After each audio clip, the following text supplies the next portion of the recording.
Your mom once said that when you learn something from people or from a culture, you accept it as a gift. It is your lifelong commitment to preserve and build on it. I think that with this quote, we can say that our ancestors had given us a gift, and we can do whatever we want with it. And today I'm going to talk about that gift, the cacao.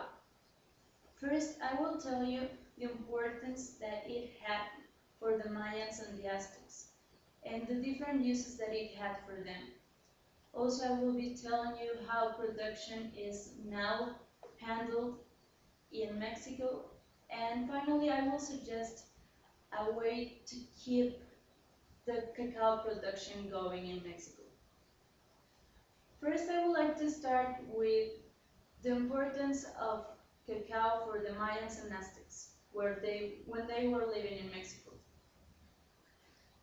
Have you ever thought that chocolate has ever had a meaningful function rather than make you gain weight? Well, the Mayans discovered the cacao back in the year of 600 AD. For the Mayans, the mythology was very important, and cacao was included in some of the rituals, especially when the merchant god Exua was honored. Also, the cacao was used for trading, and they would transport it to other civilizations by canoe or by carrying in huge baskets the cacao beans. Another civilization that used cacao was the Aztec. The Aztecs were the ones that received Hernán Cortés and the conquistadores back in the 16th century at Tenochtitlan. Moctezuma, the Aztec leader, and the Spaniards drank chocolate, which was a very unique and valuable drink that was only drank by the highest society members of the Aztec society. I want to tell you that not everything in the world has to have one use. So cocoa was also used as medicine. Maybe if you were Mayan and were carrying those cacao beans in your back and got an abdominal pain, well, you were carrying your own medicine. And they have to be very careful with which kind of cacao beans they pick. Because if they pick green cacao beans, well, they will get an potent hallucinogen. Did you think that that was it? That's all that cacao was used for? Well, let me tell you that it was also used as currency. Can you believe that with 12 cacao beans you could buy a slave? As a currency, it also had, let's call it cacao laundering. People would buy a lot of things with cacao beans, but the real thing is that they were avocados, and even back then that was punished.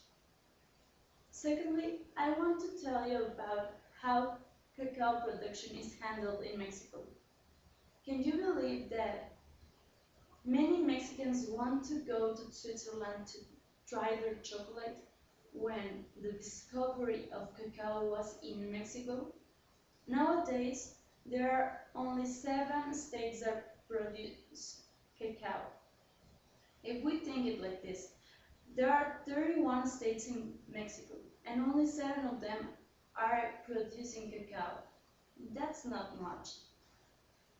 Also, I happen to know from a source that is called GeoMexico that the state that produces more cacao in Mexico is Tabasco, and then Chiapas. Can you believe that Financiero Rural back in 2012 informed that in Mexico it was produced 24,000 tons of cacao.